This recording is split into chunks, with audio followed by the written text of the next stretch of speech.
Assalamualaikum warahmatullahi wabarakatuh. Halo anak-anak semuanya, apa kabarnya kita hari ini? Semoga kita selalu dalam keadaan sehat dan selalu semangat dalam belajar. Pada video kali ini kita akan melanjutkan pembelajaran kita minggu lalu dan pada minggu ini kita akan mempelajari mengenai implementasi Pancasila dari masa ke masa. Halo peserta didik semuanya, kita memasuki bagian penjelasan materi. Materi yang akan kita bahas yakni mengenai mempraktikkan nilai-nilai Pancasila. Ibu harap kalian semua masih semangat ya.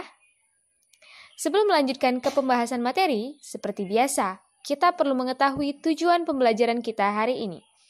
Tujuan pembelajaran kita yakni yang pertama, setelah menyimak materi yang dijelaskan guru melalui media digital, peserta didik diharapkan dapat memahami implementasi Pancasila dalam kehidupan bernegara dari masa ke masa.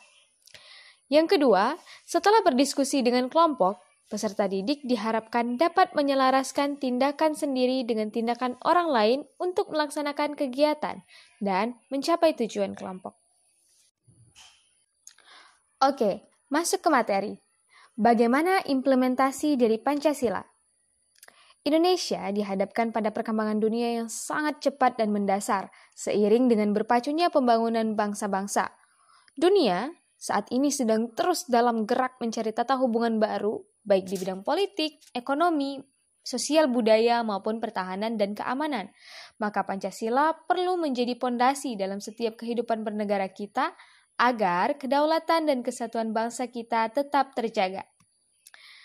Oke, selanjutnya kita akan memasuki pembahasan mengenai sila yang pertama, yakni ketuhanan yang Maha Esa.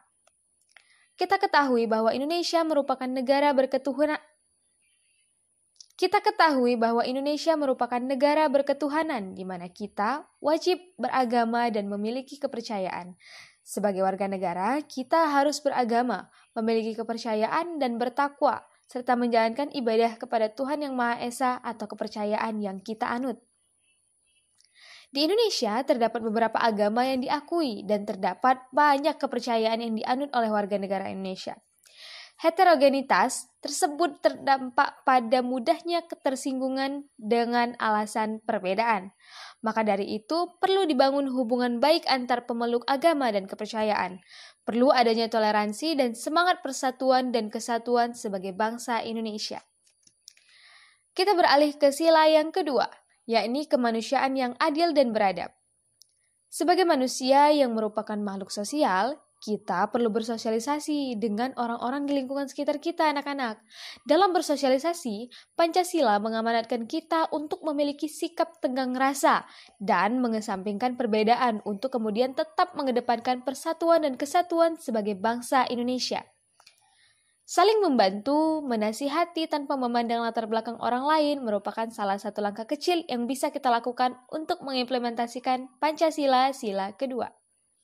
Kemudian, sila yang ketiga, Persatuan Indonesia. Indonesia merupakan negara yang terkenal dengan nilai gotong royongnya yang sangat kental dan kuat di berbagai lapisan masyarakat. Memiliki kecintaan terhadap negara juga merupakan salah satu langkah kecil untuk menjaga persatuan bangsa ini. Bagaimana caranya? Caranya adalah dengan melakukan hal kecil seperti patuh terhadap peraturan sekolah, mengikuti kerja bakti di desa maupun di sekolah, serta tetap menjaga pertemanan dan tidak membedakan teman yang berbeda ras, budaya, atau latar belakang lain dari orang-orang di sekeliling kita. Memasuki sila yang keempat, yakni kerakyatan yang dipimpin oleh hikmat kebijaksanaan dalam permusyawaratan perwakilan. Pada tayangan ini, kita telah menyaksikan dua gambar. Silakan anak-anak perhatikan. Gambar pelaksanaan pemilihan umum dan musyawarah desa. Hal tersebut masih menjadi budaya yang belum terlepas di negara kita. Pemilihan umum masih menjadi budaya demokrasi yang masih bertahan, begitupun dengan musyawarah desa. Hal ini merupakan implementasi dari sila keempat. Lantas, bagaimana dengan implementasinya di sekolah? Pemilihan ketua OSIS juga merupakan salah satu implementasi sila keempat di Indonesia.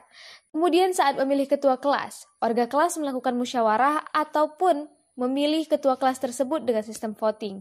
Itu juga merupakan salah satu wujud dari implementasi sila keempat. Sila yang kelima, Keadilan bagi seluruh rakyat Indonesia.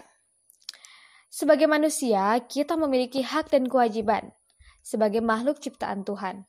Begitupun kita sebagai siswa ataupun mahasiswa juga memiliki hak dan kewajiban.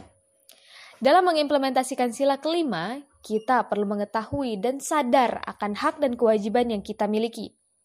Selain memiliki kesadaran akan hak dan kewajiban, kita juga perlu keseimbangan, menjaga keseimbangan antara keduanya. Contoh implementasinya yakni sebagai siswa, kita memiliki hak untuk belajar di sekolah, dan kita juga memiliki kewajiban untuk tetap patuh akan aturan sekolah.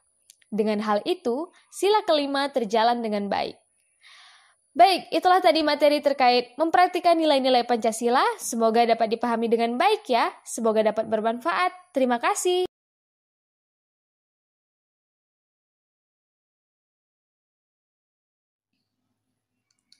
Itulah tadi penjelasan dari materi implementasi Pancasila dari masa ke masa. Semoga anak-anak bisa mengerti dan dapat dipahami dengan sangat baik. Itu saja untuk pertemuan kita hari ini. Semoga dapat bermanfaat. Terima kasih. Ibu akhiri wabillahi taufiq wal hidayah. Wassalamualaikum warahmatullahi wabarakatuh.